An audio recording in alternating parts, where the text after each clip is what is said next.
जी, इसमें हम लोग डिस्कस करने वाले हैं स्ट्रेट लाइंस। ठीक है, स्ट्रेट लाइन की अगर बात करो तो स्ट्रेट लाइन क्या है, ठीक है।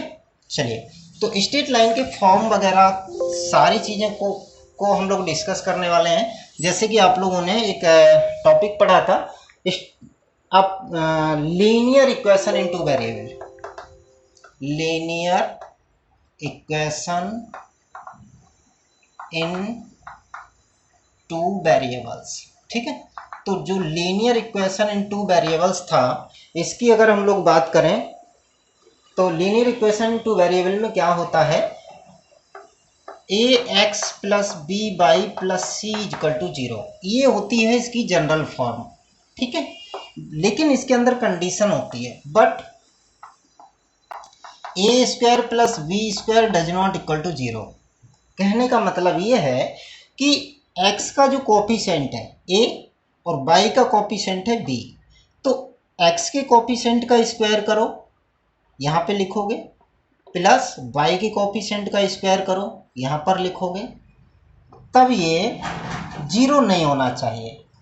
अगर ऐसा कोई केस बनता है और 0 होता है तो उसे हम लोग स्ट्रेट लाइन का फॉर्म नहीं देंगे, मतलब उसे हम linear equation in two variables नहीं कह सकते, ठीक है। चलिए, तो यहाँ पर क्या होता है, जैसे कोई बच्चा बोला कि सर -2x लिख दो, प्लस का 2y लिख दो, प्लस 7 इक्वल टू 0, तो इसमें हम इस कंडीशन को अप्लाई करेंगे। तो देखो, ये कंडीशन अप्लाई तभी होगी, ये कंडीशन तभी, कोई भी स्क्वायर पॉजिटिव होता है, square is positive value, okay. तो ये भी पॉजिटिव है, ये भी पॉजिटिव है, दोनों चीज़ों को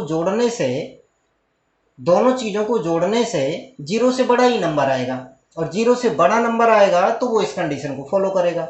ऐसा एक ही केस में हो सकता है कि ये भी वैल्यू 0 हो और ये भी वैल्यू 0 हो, 0 प्लस 0 जब करोगे तभी 0 आएगा, लेकिन उसने कहा कि 0 नहीं होना चाहिए, और 0 केवल एक ही कंडीशन पर आ सकता है कि ए स्क्वायर भी 0 हो, बी स्क्वायर भी 0 हो।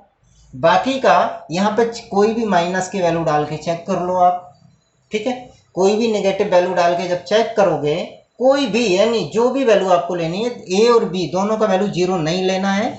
इसके अलावा अगर आपने 0 लिया, सर क्यों नहीं लेना है, अगर आपने 0 लिया तो ये लिखा जाएगा 0 इंटू एक्स, प्लस ये लिखा जाएगा 0 इंटू वाई प्लस सी।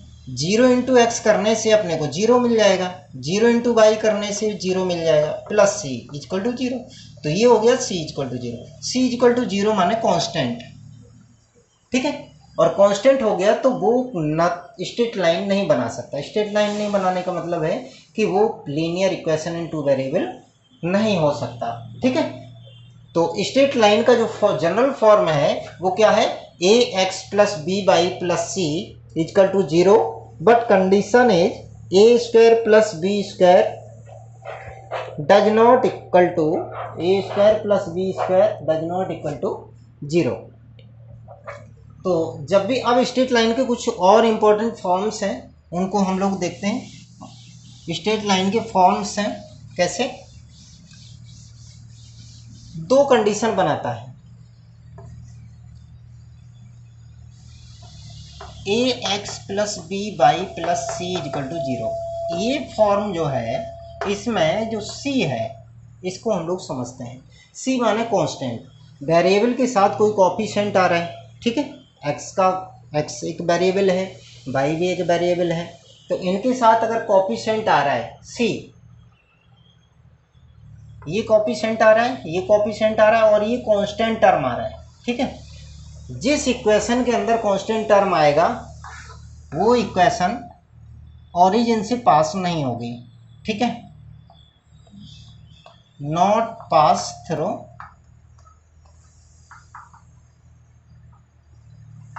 Origin, right.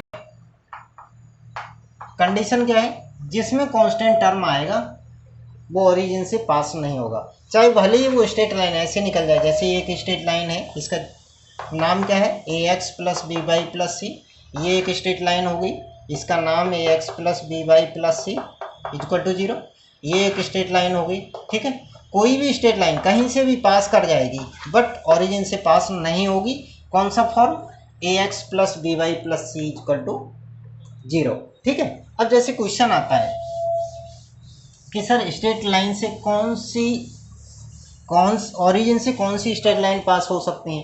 तो ओरिजिन से पास होने वाली स्ट्रेट लाइन का जो जनरल फॉर्म है वो है a x plus B y equal to zero.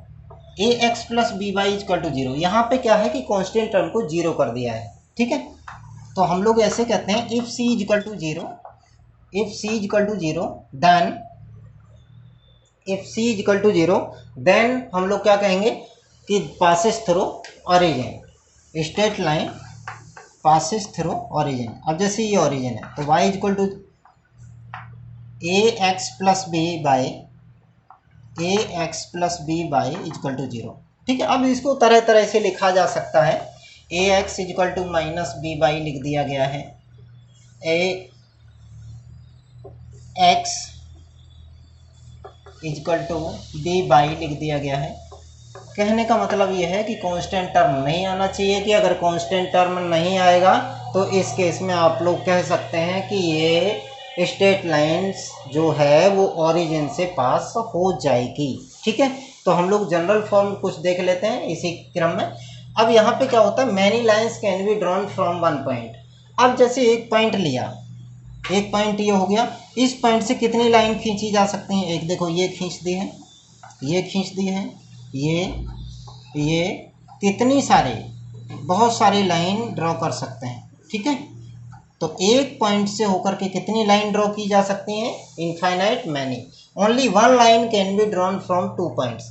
मान लो मैंने एक पॉइंट ये ले लिया है, एक ये ले लिया है, तो दो पॉइंट से अगर लाइन हम ड्रॉ करेंगे तो कितनी लाइन ड्रॉ की जा सकती हैं, केवल एक, ओनली वन, ठीक है। नेक्स्ट हम लोग बात करने वाले हैं two linear equations in the same two variables are called a pair of linear equations in two variables, ठीक है। इनकी जनरल फॉर्म वगैरह आपको बताई गई हैं। तो जैसे कि अभी हम लोग देख रहे थे, अभी हम लोग क्या देख रहे थे, अभी हमने देखा था कि a x plus B Y plus C equal to zero, ठीक है। A x plus B Y plus C equal to zero, ये जनरल फॉर्म है किसकी, linear equation in two variables की। और इसी का अगर हम लोग पेयर बना लेते हैं तो इस पेयर का क्रम माने दो linear equation in two variable ले लेंगे, और दो linear equation in two variables ले लेंगे अगर, तो हमारा एक पेयर बन के तैयार हो जाता है। फिर उसे क्या करते हैं, पहले वाले को a1 b1 और c1 बोल देंगे, ठीक है, और दूसरे वाले को बोल देंगे a2x plus b2 y plus c2 equal to zero. तो जैसे पहले वाले की कंडीशन क्या थी कि a square plus B square does not equal to zero होना चाहिए, तो ऐसे ही जब पहले को लिखेंगे तो a1 एक कॉफिशेंट है, a1 square plus b1 square does not equal to zero, और इसमें एंड कंडीशन दूसरी क्या हो जाएगी, a2 square plus b2 square does not equal to zero. तो इस बात को हम लोग डिस्कस कर चुके थे क्या, कि ऐसा केस तभी हो सकता है कि जब हम दोनों वैल्यू को जीरो ले लें, और दोनों वैल्यू को अगर हम जीरो नहीं लेते हैं तो जीरो कभी नहीं आएगा, और ये कंडीशन सेटिस्फाई हो गई। सेटिस्फाई अगर ये कंडीशन एक, मान लो सर जी एक जैसे मैंने जीरो कर दिया, सपोज दैट एक कोएफिशिएंट को जीरो कर दिया, एक को जीरो नहीं किया, तो एक को जीरो कर देते हैं।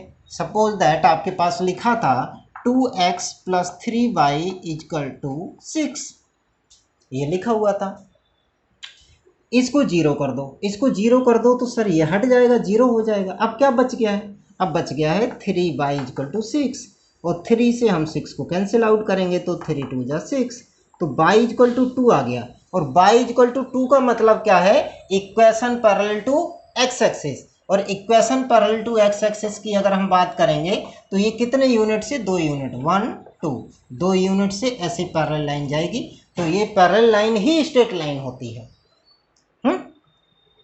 इसके क्रम में अब इसी को हम लोग स्ट्रेट लाइन कह सकते हैं। और यहाँ पर क्या है कि जैसे ये पैरेलल लाइन स्ट्रेट लाइन हो गई, ठीक है। तो ऐसे ही जब हम इनको ड्रॉ करते हैं तो ये कैसे भी, जैसे ये है, ये भी स्ट्रेट लाइन है, ये है स्ट्रेट लाइन है, ऐसे स्ट्रेट लाइन है। तो जो भी लाइन है, जो भी ड्रॉ की गई हैं, अब इनमें हमें ये देखना होता है कि कौन सी लाइन पैरेलल है, कौन सी लाइन इंटरसेक्टिंग है। पैरेलल लाइंस होती हैं, उनके अंदर सॉल्यूशन क्या है, ठीक है। ये सब चीज़ें हम लोग नेक्स्ट वीडियो में डिस्कस करेंगे।